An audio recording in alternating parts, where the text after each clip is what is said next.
যেটা আমি পরবোই না, আমি এরকম ভাইরাল হতে চাই না। চলুন আজকে একটু উদ্ভট জুয়েলারি বানাই, একটা গিরগিটি নেক পিস তৈরি করি। এটা নাকি উর্বশীর সিগনেচার নেক পিস ছিল। তো এটাকে তৈরি করার জন্য আমি একটি গিরগিটি অনেকদিন থেকে খুঁজছিলাম প্লাস্টিকের, কিন্তু কোথাও আমি খুঁজে পাইনি। একটি কার্ডবোর্ডে আমি একটি গিরগিটি এঁকে নিয়ে তারপর এটাকে কেটে নিয়েছি। মাঝখান বরাবর এটার মেরুদণ্ড তৈরি করে নিয়েছি। মেরুদণ্ডটা তৈরি করতে আরেকটা কার্ডবোর্ড গ্লু দিয়ে স্টিক করে কিছু টিস্যু পেপার দিয়ে এর বডিটা সুন্দরভাবে তৈরি করে নিয়েছি। আর তারপর গ্রিন কালার করে এর বডিতে যে একটু উঁচু নিচু থাকে ওটাকে গ্লু দিয়ে আমি একটু শেপ দিয়ে নিয়েছি। তারপর আরও কিছু গ্লু দিয়ে এরপর গ্লিটার স্প্রেড করে দিলাম। গ্লিটার দিয়ে একটু শুকানোর পরে এখন মেইন টাস্ক, মাল্টি কালারের কিছু স্টোন আমি অ্যাড করে দিলাম।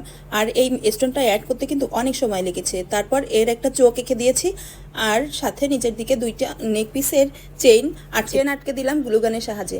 আর এই তো তৈরি হয়ে গেল আমাদের উর্বশীর সিগনেচার নেক পিস, গিরগিটি নেক পিস। আর এটাই আমাদের বর্ষা আপু পরেছিল। পরে